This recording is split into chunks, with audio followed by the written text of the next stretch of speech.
Are Apple's pricey new iPad Pro models worth getting excited about? And should you trust Apple's AirTags to find your lost stuff?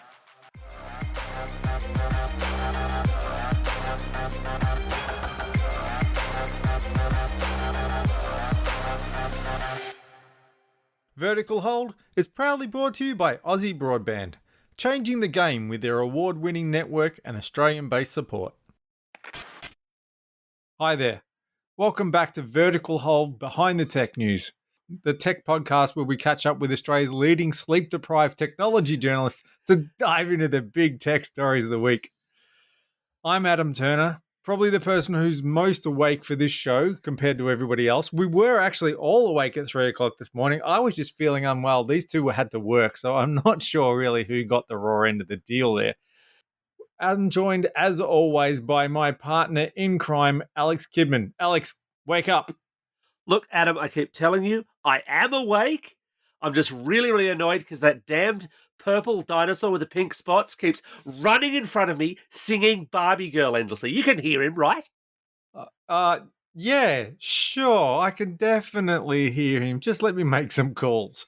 While we get some professional help for Alex, we're joined by another sleep-deprived journalist, the queen of caffeinated gummy bears, News Corp's Jen Dudley Nicholson. Jen, how many gummy bears have you popped today? Oh, look, if I had my choice, it would be so many. It would be an entire teddy bear's picnic up in here. But no, sadly, I ran out around CES and I've just had to. I know.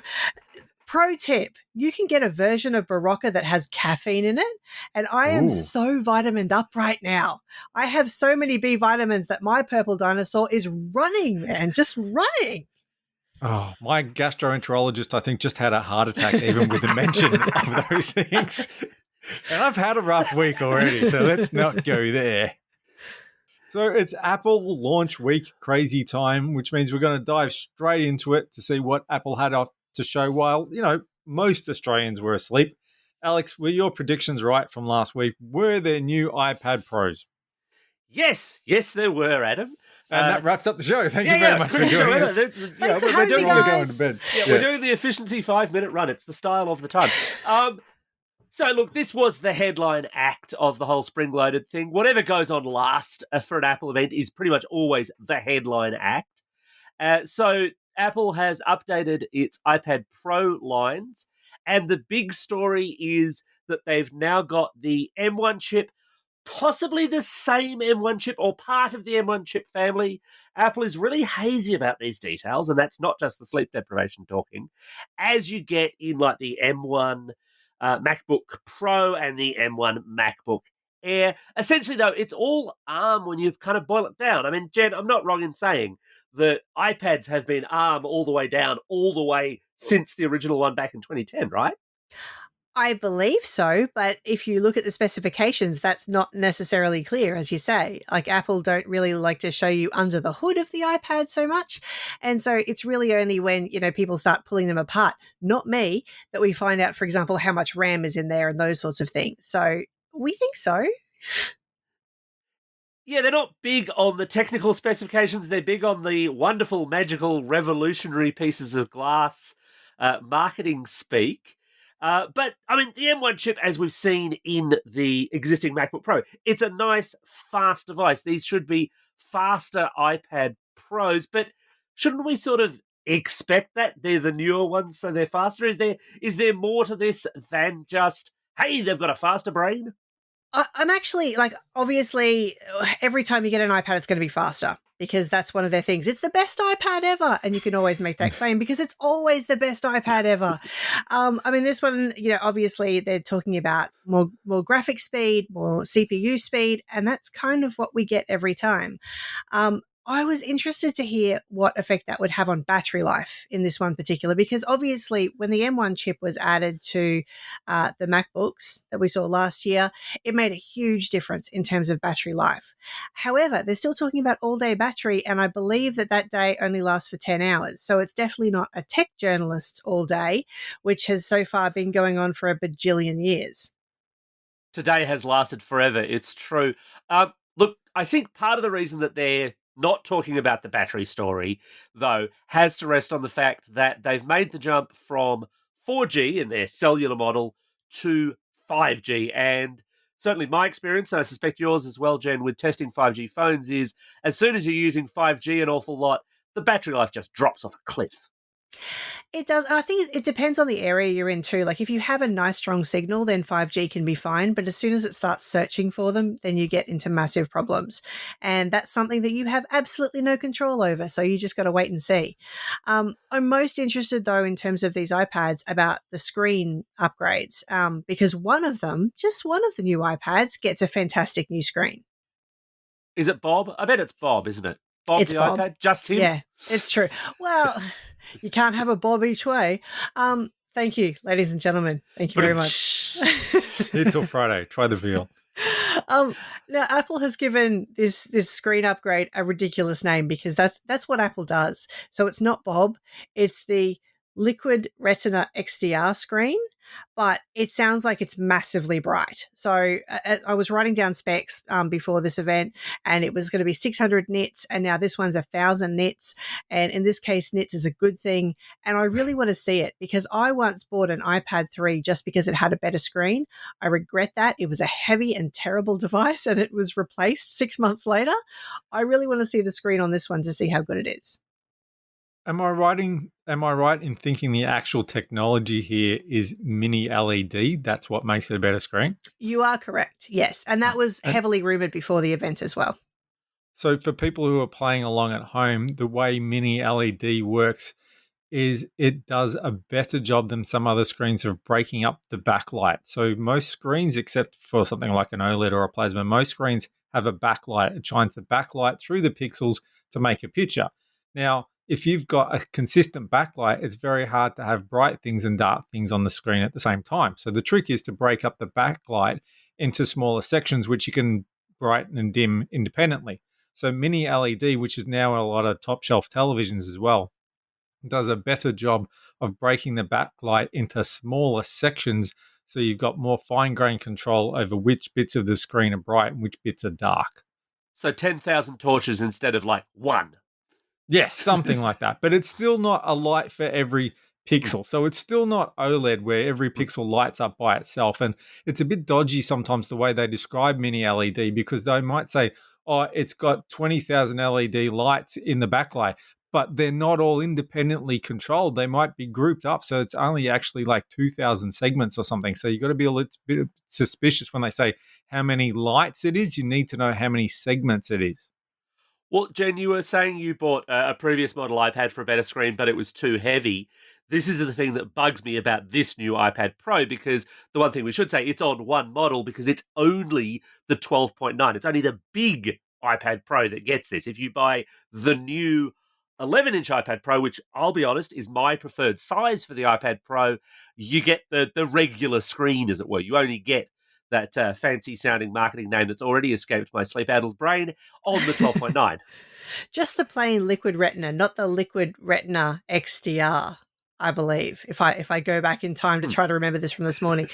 I mean, as a fan of the big iPad, it doesn't affect me as much. But Apple has also got form for this because they did the same kind of thing when they brought out the iPhones. Because in the big iPhone, you get the biggest camera, you get the best camera, you get all of the image stabilization, all of those things. If you want the best, you're just going to have to go big. You said that it's a 5G model. Does it support all the different 5G bands? Because I know some countries have millimeter wave and we don't have millimeter wave here yet. We have sub-6 bands. Yep. Like, will it work everywhere? It'll work everywhere, but once again, Apple's basically done what they did with the iPhone 12. For those who might not recall, there are different models of the iPhone 12, lots of them actually, in terms of 5G. If you want millimeter wave, which is the best 5G you can get, or if you want millimeter wave compatibility, you will need to get a US model because the only announcement that I'm aware of that they've made for the iPad Pro for 5G millimeter wave is in the US. All their higher speeds we talked about as being US only. Here we will get a sub-6 model. And Jen, I think this is a problem. Maybe you don't. I don't know.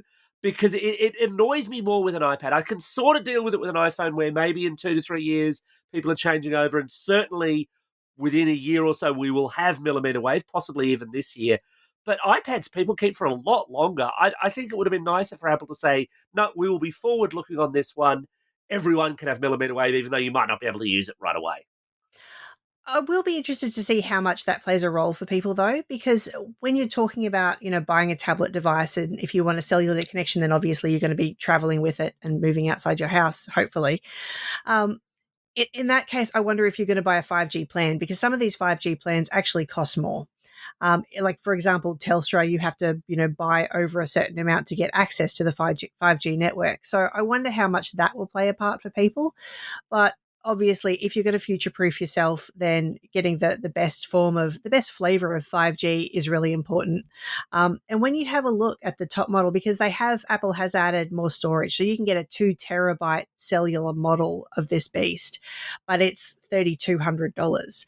And that is the big rancher. $3,549 to be specific.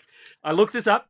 $3,549 of your Australian dollar dues for the Wi-Fi plus cellular 2 terabyte iPad Pro 12.9. Please don't make me say that sentence again. $3,500 or 2 of my cars. So that's a really big investment in a machine, and something that you're really going to want to use for a long period of time. And seriously, buy a case, don't drop it. For a tech journalist, you drive very fancy cars, Jen. Thank you very much. The weird thing with the pricing, though, that's a scary price for a tablet, and it is a tablet. Although it's a very powerful tablet.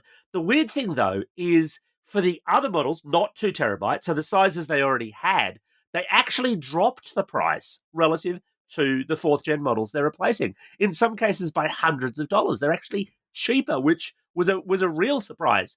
We knew they were coming. I did not think they would be cheaper. No, and also one of the rumors beforehand, because there's been a silicon chip shortage in other parts of the world, apparently outside Apple, the rumor was that they were going to be more expensive. We were going to have to brace for things that were at least a bit more expensive. Cheaper, I was not backing, and I honestly thought I was hallucinating a bit. I checked my notes several times just to make sure. The dinosaur tells me that your notes are 100% accurate. Thanks, Dino. He also tells me that there's a new white magic keyboard. Are you excited, Jen? Because I'm not. No. What a terrible idea. I know Johnny Ive isn't there anymore, but could he at least have placed a call and gone, mate, white? Really? I don't have white couches in my house for a reason. I don't know how that's going to mark up. I'm actually quite a fan of just the regular standard smart keyboard. The one that's on a stand, it makes it much more like a laptop. And I totally get it. It's a very advanced piece of equipment. But you put your fingers on it, your dirty, mucky fingers on it. And even if you don't think they're dirty and mucky, there's bound to be some pizza grease get on that thing at some point. Don't buy white things. People don't buy white pants. Don't buy white gadgets. No, just no. That's not a very Apple way of thinking about things, Jen. You're not much of a team player here, are you? You have children, in other words. I live in a sweaty country full of sweaty fingers. I don't need anything white, thank you. This is all true. This is all true. Getting back to the M1, I like the iPad Pro, don't get me wrong, but this is a more powerful iPad. I'm still waiting for that use case that makes me go, hey, this needs all this raw power. Because especially at those price points for those higher ones, you are putting them pretty much directly against a MacBook in that professional space, especially MacBook Pro M1. And I feel like Apple hasn't quite made the case to me to say, you want an iPad Pro for this reason. Is there a this reason, Jen? Am I missing something? I'm one of the people who quite like the iPad Pro as a device, just because it's got the big touchscreen. And Apple has this real sort of division between, you can have a touchscreen on this, you cannot have a touchscreen on this. You can have a touch bar, but not a touchscreen.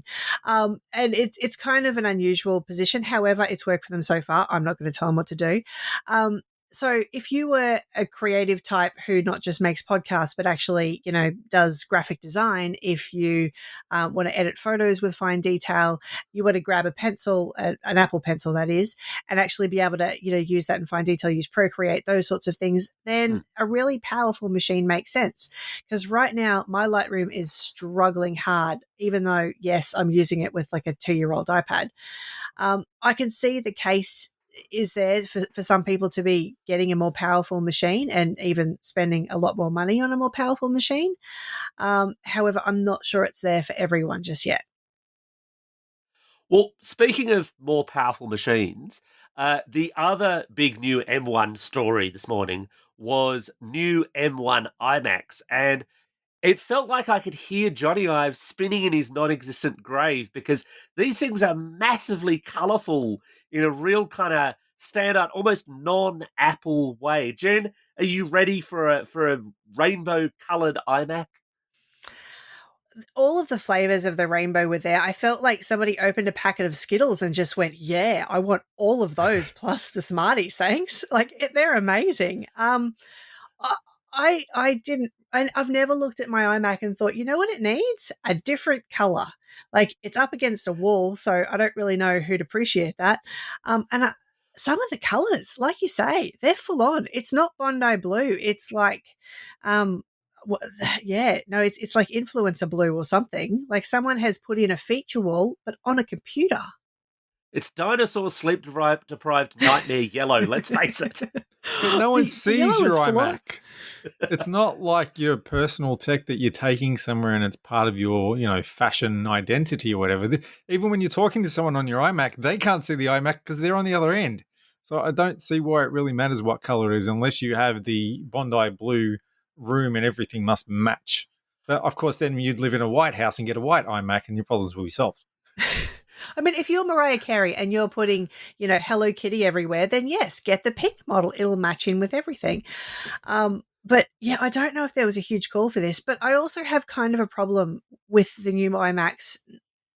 It's not really a problem. It's a question. I wonder why you need to make a computer that thin and small, because it's going on my desk.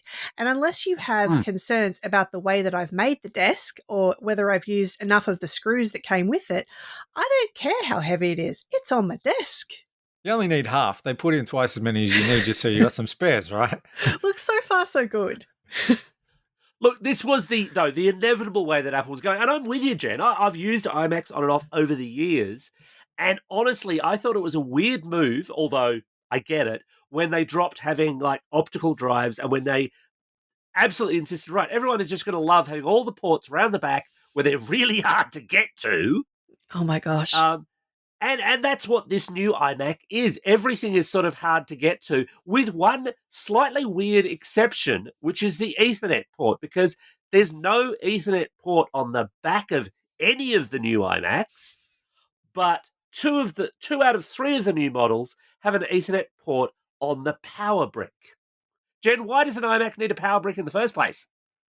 I don't really know, but I don't know why it needs to be skinny. I don't know why it needs to have colours. I'm quite happy if it has the quieter fan that they talk about that doesn't go over 10 decibels, because mine roars like a magical dinosaur sometimes. Where? Exactly. But the entry-level model, it actually misses out on a couple of things from my understanding. Because you also get, along with the color of your new machine, you also get a colored mouse potentially and a colored keyboard. But if you get the entry-level model, you don't get the keyboard that actually has Touch ID with it, which is really disappointing because that's useful. And I don't know really why they scrimped on that one. Has Touch ID taken off much with third-party developers? Can you do much with it? You can sign into a lot of stuff, which is, I think, what people mainly use it for. And it's particularly helpful as well when you're identifying yourself in terms of making financial transactions. Yes, Amazon, I will have all of those things and I will buy them all when I'm tired. Here, have my fingerprint. There, it's done. I've needed to remember nothing. So that's very convenient and secure. And so I think the case for putting it on the keyboard is definitely there. The case for not putting it on the keyboard when the other two models get it seems a bit rough. Yeah, bear in mind, Adam, that you can now, because these are all now running Big Sur macOS, you can now run iPhone and iPad apps, many of which are going to assume either Touch ID or Face ID. Yeah, and all of those should, I haven't tested all of them, there are a few million, but all of those should work quite well with Touch ID. They should all just go, yep, that's Touch ID, I know exactly what that is. But as Jen says, it's an authentication method, basically. No one's really building games with Touch ID or anything like that. And I'm not even sure how I don't think I'd trust them if they did. Great new game out of Russia where you scan your fingerprints. Win amazing prizes. I'm sure it's been tried. One thing with the keyboards and the mice, I sort of get the colour matching. I mean, I suppose if you're going to go down the colour road, you go all the way. I was a little bit disappointed to note, though, you cannot mix and match. So if you buy the yellow iMac, it comes with a yellow keyboard, okay. But if I wanted yellow and green, or if and I'm sure Adam could probably think of a sports team that has a two-tone colour, I wouldn't know about such things. But if I wanted to show my love for that sports team by having the two colours they have, the only way to do that would actually be to buy two complete iMacs and swap the keyboards around, which feels like overkill. Find a fan someone who barracks for either the same team or a team with the opposite colour. The inverse team, yes. The inverse team. Can I just say, you know how when you walk through a fancy shop, they say, look, don't look at the price tags because if you have to look, you can't afford it. The very fact that you've asked the question, can you mix and match colours, means that you just don't get it, Alex. Yeah. Oh, clearly, I don't get it. Yes. Want white. You don't want white stuff. I want mix and match colours. Neither of us get it. We don't. We're not fancy nerds. We're basic nerds. I want a powerful computer that does a whole lot of stuff, and I don't care really what it looks like as long as it fits in my desk or my bag. Yes, there's a phrase for that. It's called techno-bogan. Yeah, that's fine. It's the opposite of a fashionista. I care nothing about fashion and all about form. Bring on the iMac in the flanny. That's what I want. Exactly. I look forward to grunge iMac. I will totally get on board with that with its little Doc Martens. However, like with all the criticism around, how it looks and how it's styled and what have you, I hope it does what it says on the box. Like, I hope it is more powerful and the M1 chip is doing good things for it. But I want to see what the, I guess, M2 chip could potentially do with an iMac. Apple doesn't speak about unreleased processors. They don't. This is why I'm bringing it up. But potentially we could see this soon because we've only seen one chip. There's a 2-year transition happening to Apple Silicon, but we've only seen the one chip. Well, we think we've only seen the one chip. It's really, we're getting back onto the M1 again. It's really the same thing again. All their comparisons were to Intel-based iMacs, and they're still selling the 21 and the 27 models. And unless you needed the much bigger 27 screen, there's no point buying the 21. It's basically the same size as this M1 model. So don't buy that one. Quick tip. No. 27, if you needed the screen, maybe, but it's a slower system. But what they haven't said is how these compare to the MacBook Pro and the MacBook Air M1 models, both of which nice, fast, capable machines for most people. But I think there's a lot of people who might think, well, maybe I'll get a new iMac or maybe I'll get a MacBook Air or Pro. And you just, at this point, until, we get our hands on them and properly break them, you just don't know how they're going to compare. And I think that's where we'll see just whether or not these are the same M1s, or in fact, if they're leaving the premium M1s into these iMacs, because iMacs have typically been slightly more powerful than the desktop ones, because you can get away with that with a desktop. You don't need to so much worry about, do we scale the battery down to keep it running, that kind of thing. I want all of the power. It was interesting though as well. I thought that the top model, you could only get 512 gigabytes of storage in it as well. I thought, like, if you're going to go all in, go all in. Like, I want, my current machine from 8 years ago has 3 terabytes of storage in it. But apparently we're now, as well as getting rid of disks, we're putting everything up to the cloud, including all of our gear. Which means you've got to pay Apple for more cloud storage. I can't. I've reached the limit. They're cutting me off. How much money they'll take from you?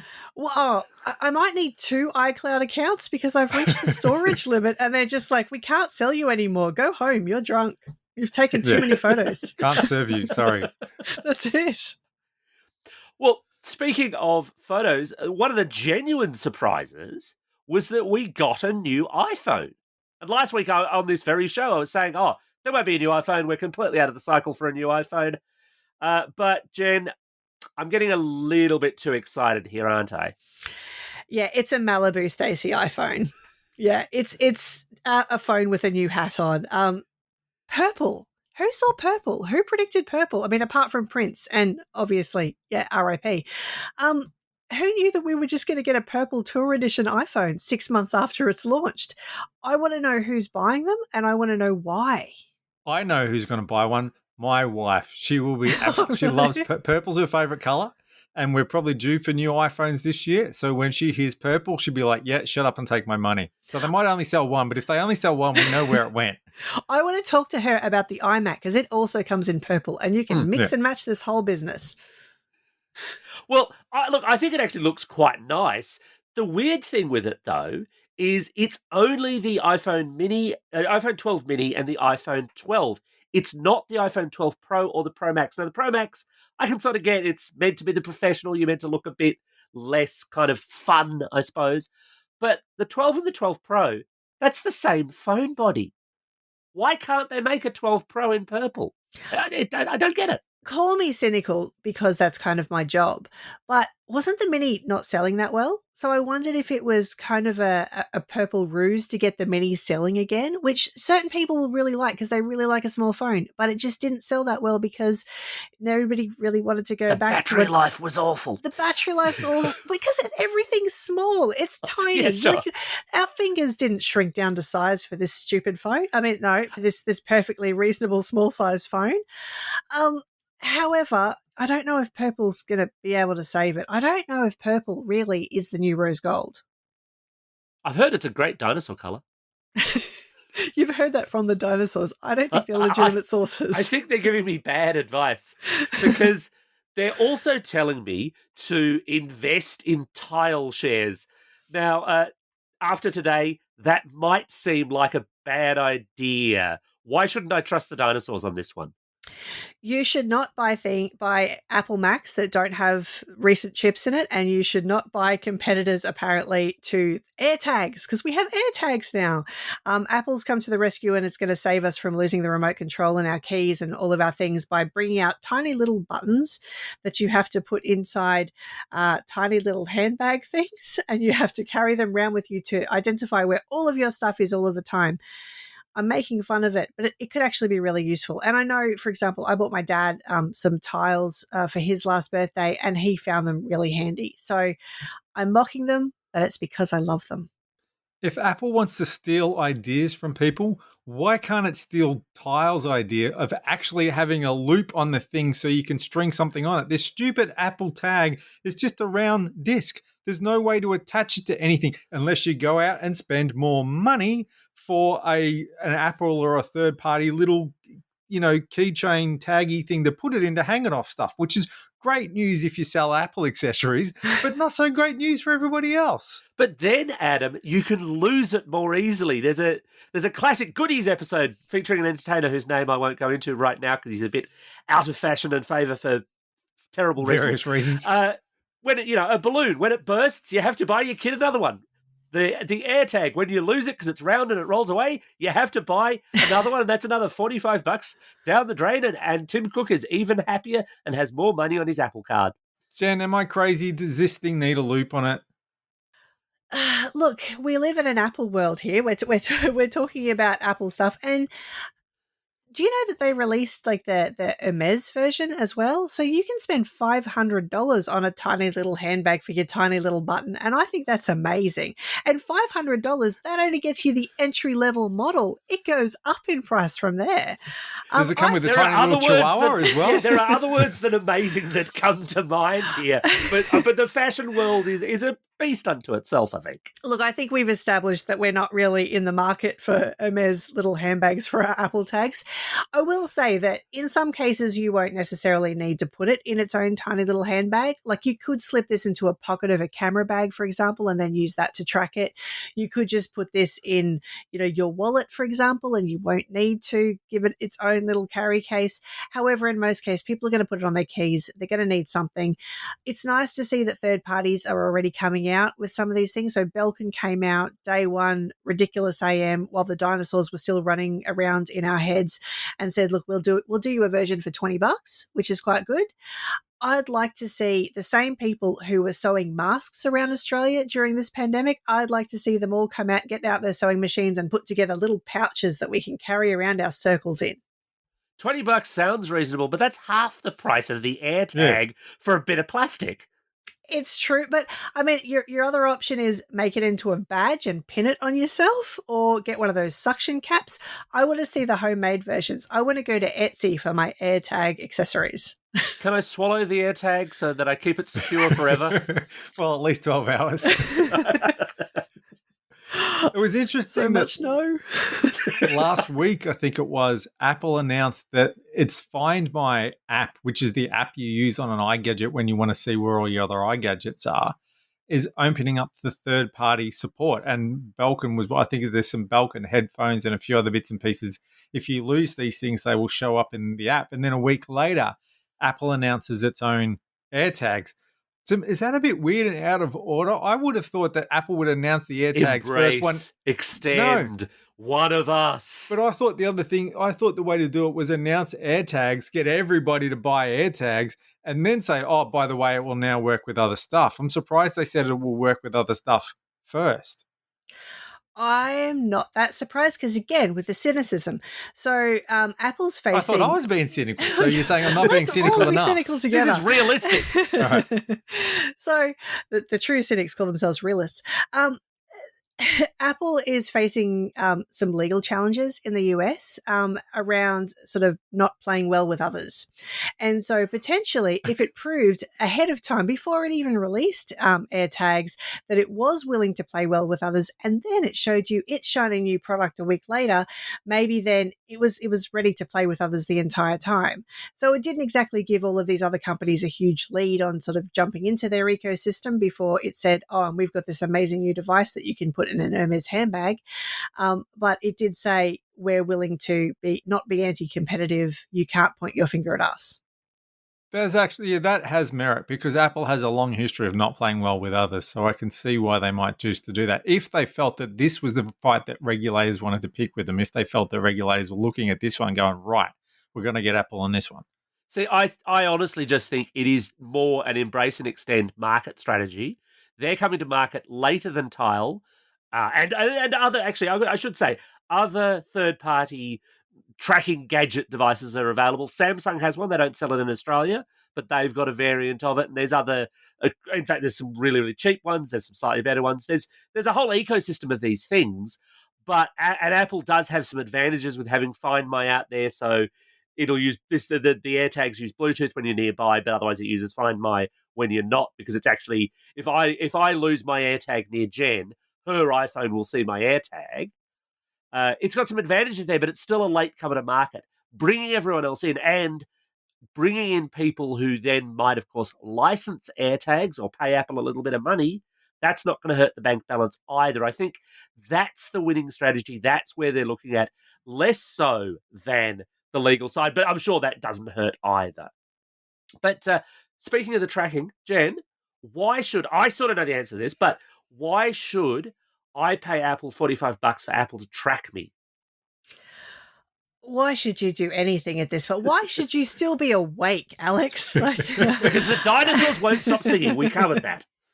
Well, for some of the reasons you were pointing out, I think that the way that it sounds, and I haven't tried these curious buttons, but it actually sounds like they could connect really well. You could be able to find your devices not just by sound. So, for example, I have a Chipolo, and when it works, it makes a sound, and we all around the house follow the various sounds to try to find out in which crevice my keys have disappeared into, so we could actually leave the house.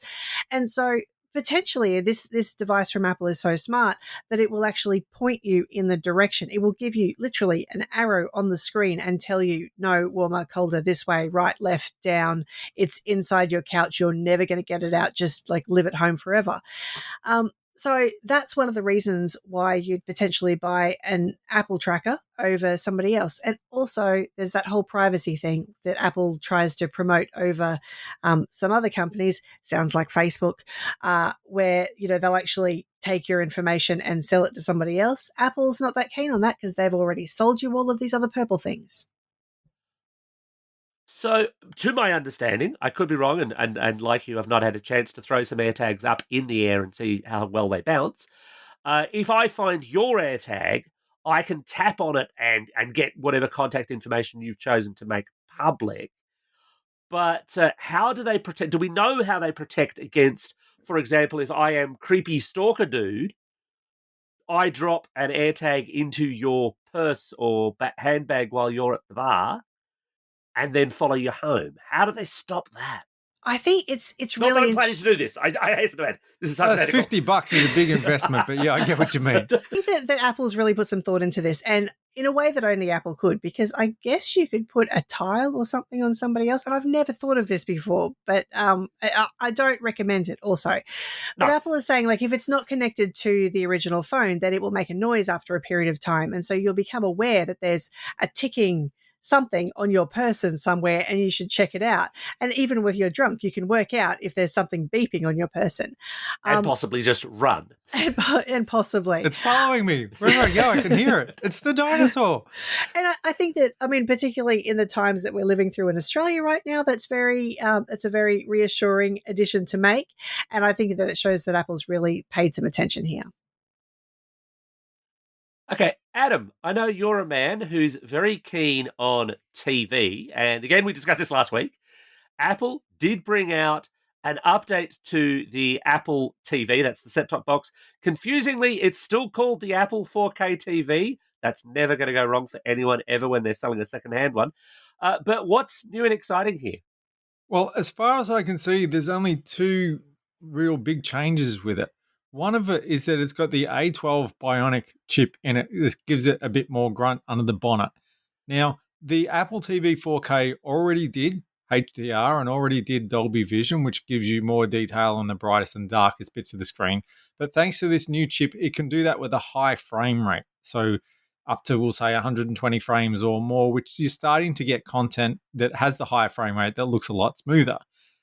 That's not really going to be that helpful for a lot of people. I wouldn't necessarily chuck my existing 4K. I don't have an Apple TV 4K, but if I did, I wouldn't chuck it on the Nation Strip just for that.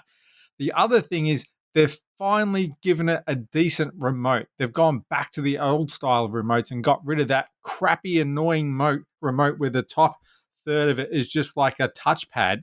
But I don't see why they couldn't just take the new remote and sell it for the existing Apple TV 4K like a lot of other vendors do. Foxtel's done that. Fetch TV's done that. Here's a fancy new remote to work with the box you already have.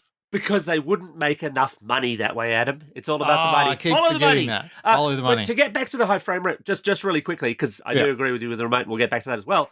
Am I right in thinking you need all three parts of the equation? You need the new Apple 4K TV, you need high frame rate content of some sort, and you need a TV that will do high frame rate HDR? And a decent HDMI cable.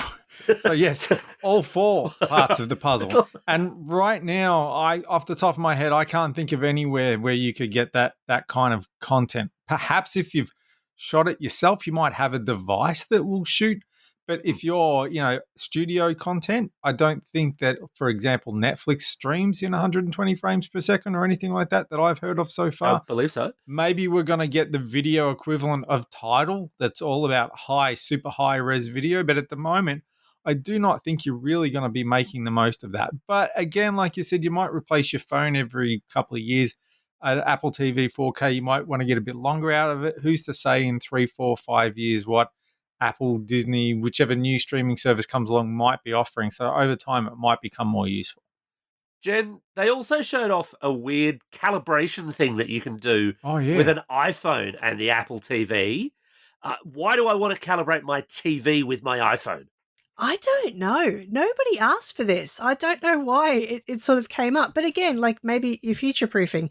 But I guess it's to make sure that you're getting the right colors out of your TV, and it's essentially color calibrating and making sure that your TV is outputting the right information. I'm not against it. It's just a bit odd. Normally, people would calibrate the television itself to make sure that it's putting out the right, but most people don't know how to do that. So I guess the answer is, okay, the TV's set up as default. I haven't calibrated to look as good as it can. So what we will do is we will adjust the Apple TV to compensate. We'll use your phone to look at the screen to make it look as good as it could without you needing to know how to dive into the advanced settings on your TV to make it look better, because usually out of the box, they're set to standard or vivid. And vivid is, a crime against humanity. You should not ever watch anything in vivid. But even standard, if you've spent north of $2,000 on a TV and you never get out of standard picture mode, then you've wasted your money. You really have. Surely the catch there, though, Adam, is that's presuming you only ever watch everything through your Apple 4K TV, because as soon you're not, this is not Didn't we calibrated. just talk about living in Apple land? But- Isn't but- that what Apple expects you to do? There is other content? Well, sure. But the thing is, if you go to any, because you're not calibrating the TV, this is not changing the settings on the TV. As you say, Yeah. it's compensating. As soon as you jump to an Xbox or to a Fetch TV or to any other source, and especially if you're watching the same content, because you can watch Netflix and all sorts of other things through the Apple TV set-top box, you are suddenly going to get a very different picture. Maybe even one where you go, well, actually, I think the Apple TV, because some of this stuff is personal, the Apple TV might have got it wrong. It might have gone, no, I think Vivid is right, or, something that's a bit more punchy is right. You might prefer the other one, but it's going to look different, isn't it? Possible. To be honest, your average punter doesn't really have an eye for this stuff. But if you do have an eye for it, then that's the thing. If you've got enough of an eye to notice the difference, then you probably wouldn't want the Apple TV to be doing this with the phone, because you'd rather set up the TV yourself. But this is aimed for that sweet spot in the middle of people who care enough that they'll use the app to get it to look right, but don't care enough that they'll actually learn how to get all the others to look right. But yeah, technically, you could be right. But that would be the same anyway, even if you calibrated. Like I could always see the difference between the different set-top boxes, like the TiVo and the Fetch TV. I could see the difference looking at them, even when you calibrate the TV to compensate. And I think it was to do with the different chipsets in them. Now, you really must be a nerd with too much time on your hands and amazing eyes. But I could walk And into it's still the room. functioning TiVo. Yes, well, I could. Yeah, mine's gone to the big nature strip in the sky. But I could walk into the room and tell you whether it was a TiVo or the Fetch TV. So yes, there will, even with the calibration, there will always be little differences between devices anyway. And if you're that fussy, you'll already have your favorite device for watching things on because you like the way it's set up. So getting back to because I did bounce past it, the Apple TV remote, is Apple kind of giving itself too much credit for some of its features? Because things like automatic power off, it's useful, it's great, I love that it's there, but this is just HDMI ARC. This is just stuff that's already built into the Shield TV, for example, can do that. I don't know if the Foxtel box can, but a lot of devices can handle that because it's just part of the HDMI spec. But Apple likes to pretend that they invented things. I see. Apple invented it because they'll give it another name. They'll call it iPower or something ridiculous like that. New from Apple. Not AirPower? No, let's not go there. But yeah, and a lot of devices are doing that. Like the Google, because Google Chromecast for a long time didn't have a remote control. It was just a dongle. And for some people that was a strength, and for other people it was a weakness. Because if you want to sit down on the couch and flick through things on the screen, that's no good without a remote. So the new Google, Chromecast with Google TV, I think, basically has Android built into it. And that little remote has a power button on the side that you can turn your TV on and off. And a lot of other boxes, I know the Fetch TV remote can. I suspect the Foxtel one can, but I've never actually tried it. So it's a pretty common feature that people do expect that kind of thing, because it's annoying to have to pick up even if you want to watch one box, you've still got to pick up a remote to turn on the TV and then another remote to control the box. And so they want that one remote to do everything. So most remotes now for a box will still do the volume and the power on the TV, because they are the things you don't want to have to grab another remote just to do that. Looks like Logitech chose a hell of a time to kill off its Harmony remote division. Oh, they were the best, and then they got worse. The Harmony remotes got more and more expensive with fewer and fewer features in them. But I didn't realize they've actually killed off the Harmonies, have they? So, okay, we weren't going to go into this topic. No, we but are running a little I need to know from my own interest. No. So Logitech has announced they're not producing any more Harmony remotes at all. They'll continue to support them for as long as people want to use them, is what they're saying. But we'll see how that goes. Jen, there were a couple of other little things in the presentation this morning. We can't really talk about Apple Card in Australia because you don't get Apple Card in Australia. But what you do get is podcasts. And obviously, this is a podcast. They're talking about redesigning the Apple Podcast app, which they do from time to time, but also adding subscription tiers. Do you think that's a thing that people will gravitate towards, paying directly for podcasts? I think it's an interesting one because, I mean, there's great content on podcasts, obviously, sitting right here, people. Like this one. and it would be nice to actually, pay people for their efforts in actually putting them together. So I agree that there should be subscriptions, and it's interesting that Apple has chosen to do this.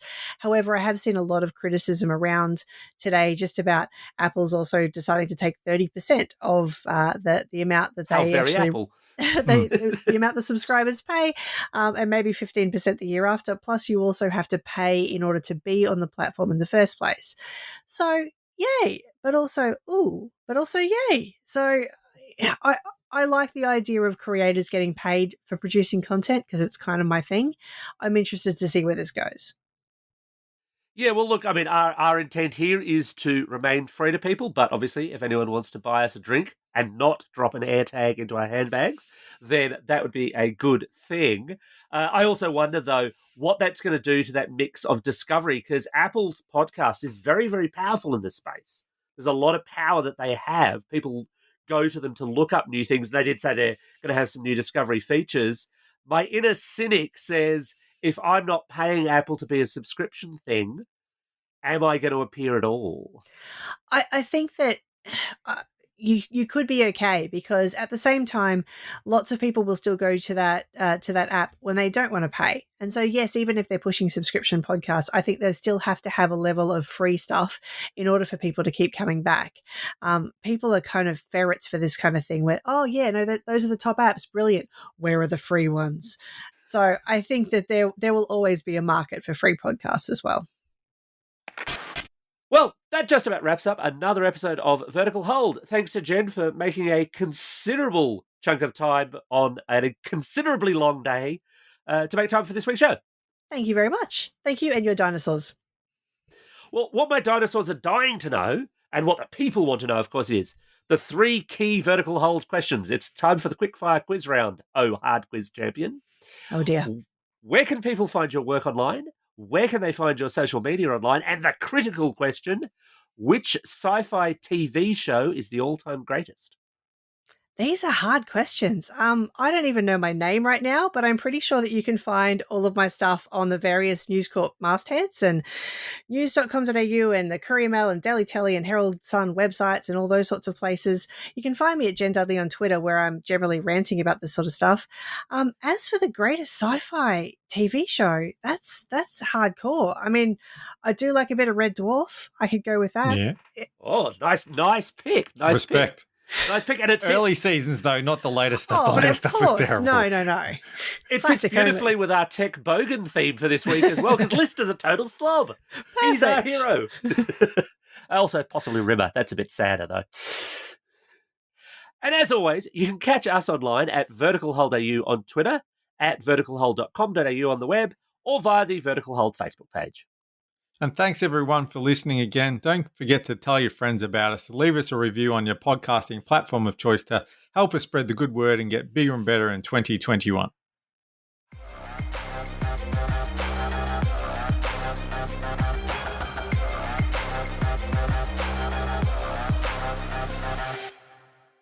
Vertical Hold is proudly brought to you by Aussie Broadband, changing the game with their award-winning network and Australian-based support.